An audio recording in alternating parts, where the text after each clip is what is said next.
좋은 발표해 주신 우리 홍윤철 교수님께 다시 한번 큰 박수 부탁드리겠습니다.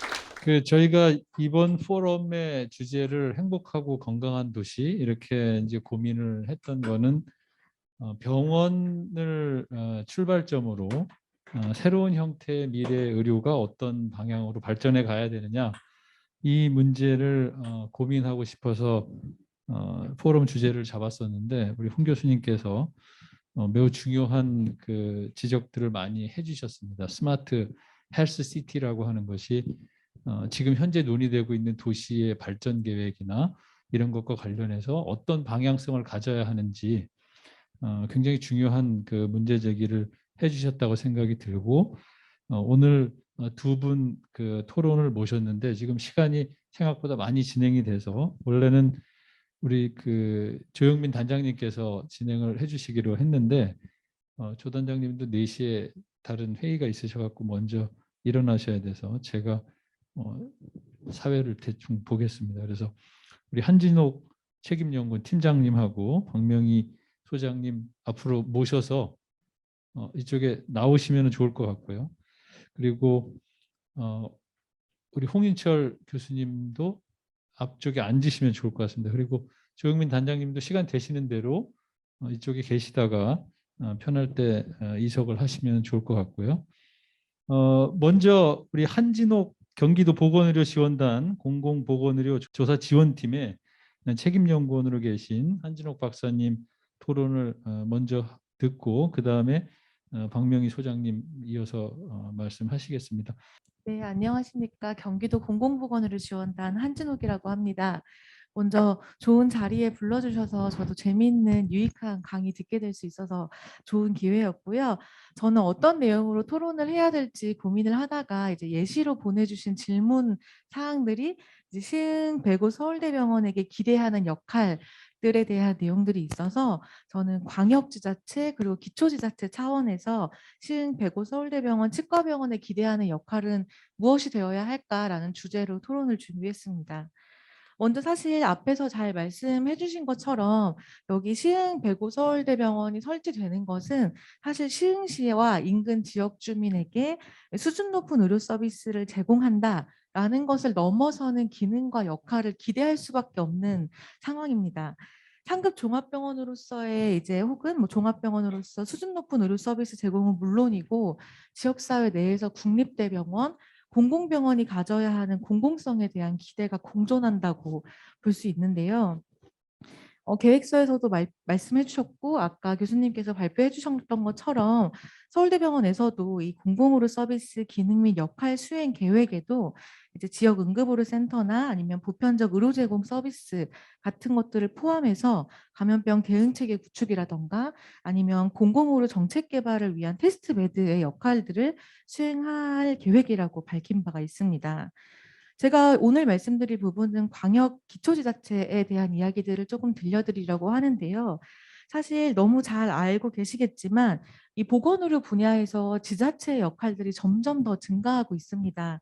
지역보건법은 물론이고 이제 공공의료에 관한 법률에서도 지방자치단체가 주민의 건강 증진이나 공공의료 발전을 위해서 계획을 수립하고 다양한 정책을 추진하도록 되어 있고요.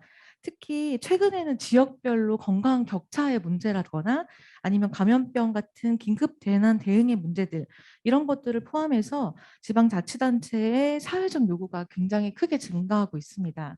그래서 보건의료의 영역에 있어서 광역과 기초지자체 역할을 중심으로 몇 가지 말씀드리고자 합니다. 먼저 지리적 포괄성을 먼저 짚고 넘어가는 게 좋을 것 같아서 말씀을 드리는데요. 보건복지부에서는 인구 규모나 접근성 같은 것들을 고려해서 전국을 70개의 중진료권을 이제 구분해서 제시를 하고 있습니다.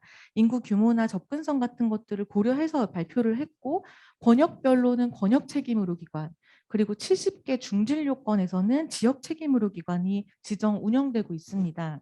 경기도 같은 경우는 한 개의 권역, 경기도가 한 개의 권역이 되고 12개의 중진료권으로 구성이 되어서 지금 분당서울대학교 병원이 권역 책임의료 기관으로 지정 운영되고 있고 도내 12개 진료권 중에 9개의 진료권에서 지역 책임 의료기관이 지정 운영되고 있습니다. 특히 이 9개에는 최근 안산진료권에 이제 근로복지공단 안산병원이 지정되어 있는 게 포함이 되어 있고요. 특히 이 시흥시는 안산진료권에 해당이 되는데요. 이게 안산진료권으로 시흥시와 안산시가 묶여 있다는 것은 인구 규모나 의료 접근성에 있어서 동일한 의료생활권에 묶인다고 볼 수 있습니다. 그럼에도 시흥 배구 서울대병원이 설치된다면 이 안산 진료권, 시흥시나 안산 시민을 대상으로만 할 것이냐라는 질문에는 사실 그걸 넘어서는 인근 지역까지 포괄하게 되는 역할을 하게 될 텐데요.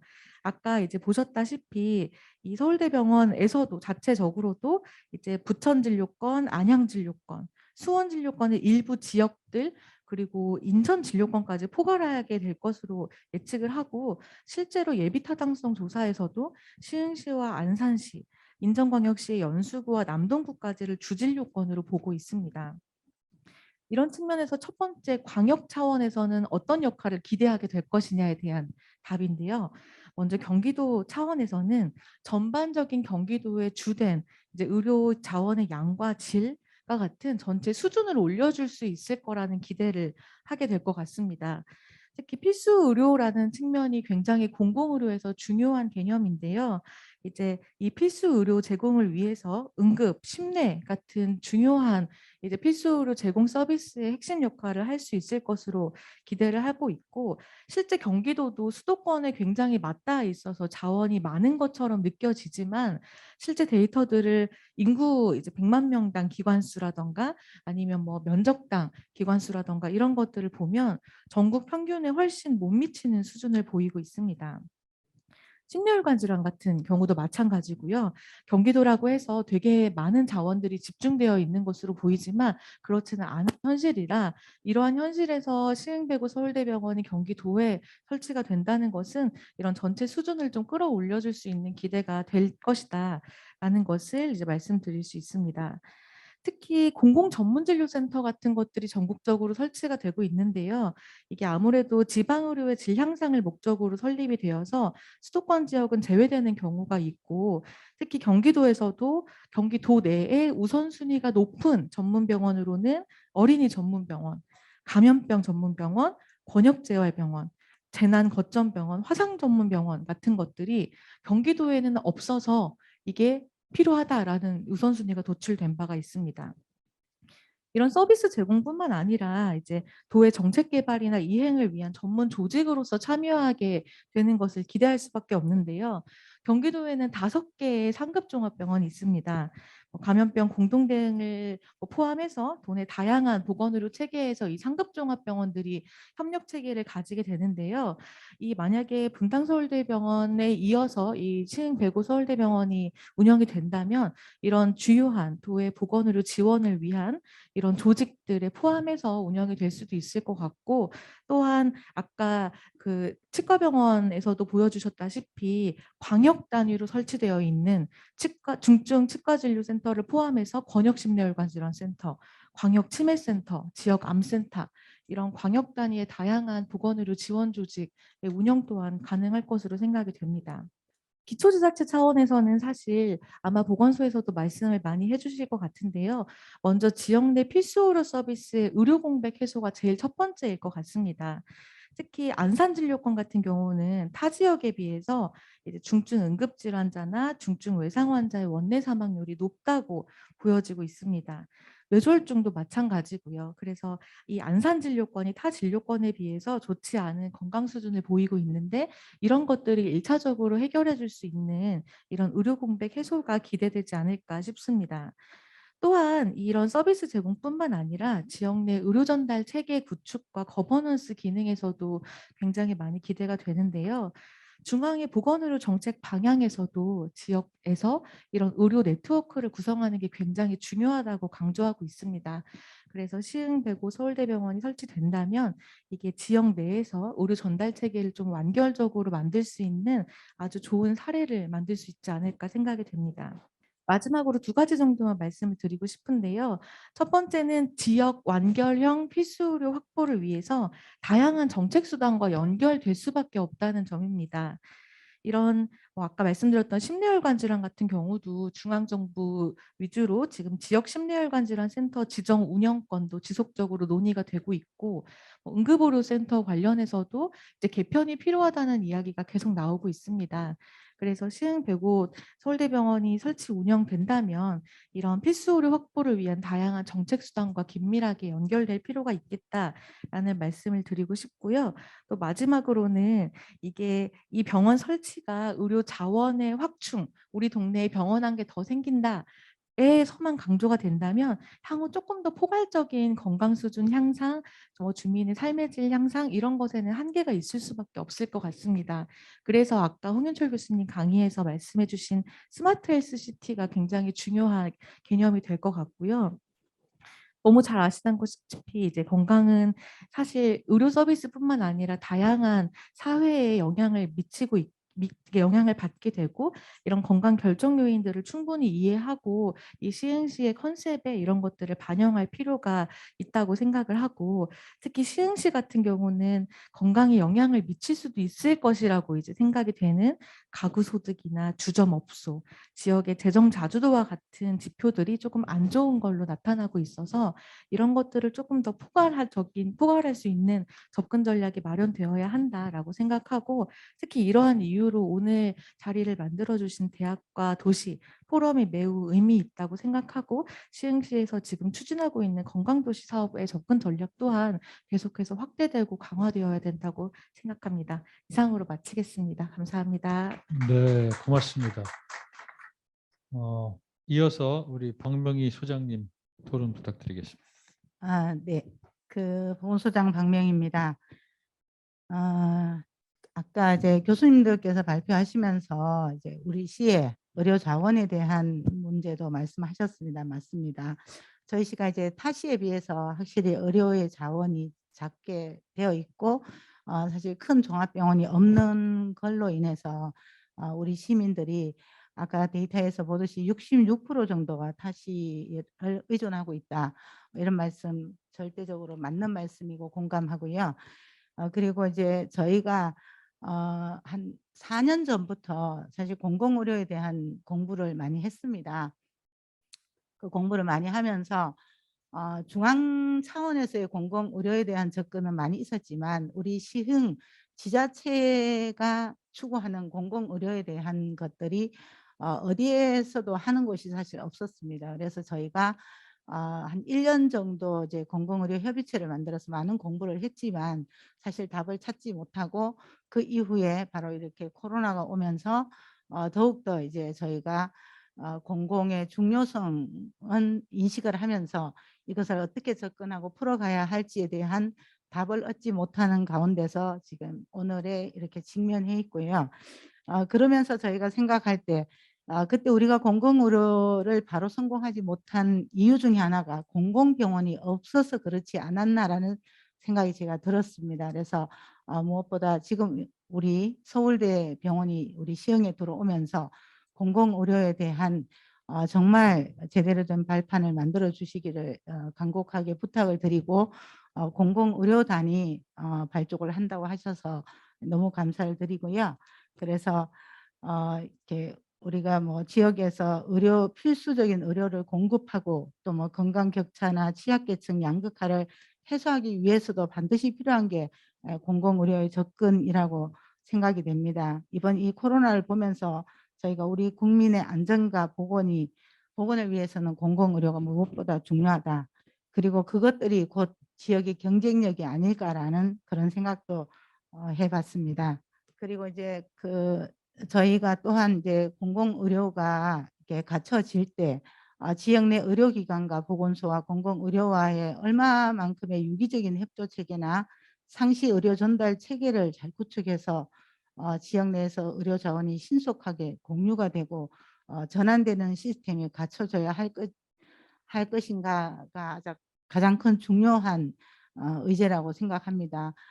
지금도 우리가 이 코로나 상황에서 지역 내에 종합병원들이 있었지만, 지역 내에 의료 자원이 있었지만 그거를 마지막에 이게 정부도 지역사회도 함께하는 의료 체계를 만들었습니다. 초기에 이제 그런 것들이 좀 완성이 되었다면 보다 많은 시민들이 좀 덜 힘들면서 우리 코로나 상황을 극복할 수 있었을 거라는 생각이 듭니다.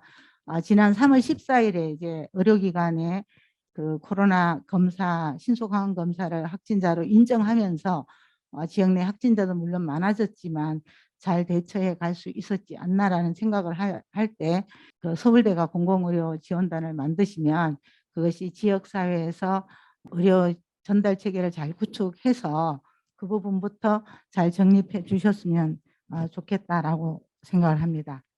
아까 여러분들이 이제 말씀하셨지만 서울대병원이 들어오게 되면 인근의 그 도시 뭐 인천, 뭐 안양 여러 곳에 있는 분들이 결국은 우리 서울대병원을 이용하게 되고 이것이 우리 시흥의 자산, 자원, 경쟁력이라고 저희도 생각하고 있습니다. 그래서 많은 기대를 갖고 있고요. 그런저런 모든 것들을 포함해서 서울대병원이 큰 틀의 컨트롤 타워 역할을 해 주실 것을 기대하고 있습니다. 우리 김성균 교수님께서 이제 말씀하셨듯이 우리 시도 이제 치과 병원이라고 되어 있는 것은 딱 한 곳이 있습니다. 그리고 모두 다 의원들로 구성이 되어 있고요. 이번에 이제 감염병 이 코로나 사태를 경험하면서 저희들도 이렇게 치아 쪽에 전담된 게 병원이 없어서 정말 치아로 고통받는 분들은 코로나 확진이 되었을 때 저희도 어떻게 해줄 수가 없었습니다. 그래서 아는 선생님한테 겨우겨우 부탁해서 처방약 정도만 타서 그분들한테 배달해 주면서 이렇게 감내하고 참고 이 확진의 기간, 격리 기간이 끝날 때까지만 함께 견뎌보자라는 이런 말씀을 드리면서 지났습니다. 그래서 아까 교수님 말씀 들으니까 정말 그 구강 쪽 관련된 감염병 전담병원은 반드시 필요하고 꼭 설치되어서 이 고통 그걸로 인한 사람들의 삶의 피폐화되는 것을 얼마만큼 막을 수 있겠다라는 그런 생각을 하면서 우리 서울대 치과병원도 꼭 우리 위기 상황에서 우리 필수 의료 서비스를 제공해서 시민들의 삶의 질을 향상해 줄 수 있는 그런 역할을 해줬으면 좋겠다라는 생각을 덧붙여서 했습니다. 또한 뭐 장애인이나 특수에 관련돼서 저희 시가 사실 아까 교수님께서 4군데 정도가 있는 것 같다고 하셨는데 사실 이게 되고 있지가 잘 않고요. 상당히 어려운 상황에 있습니다. 그래서 그런 부분들도 빠르게 우리 서울대가 병원이 오픈을 해서 해소해 주셨으면 좋겠다는 말씀을 덧붙여 드리고요.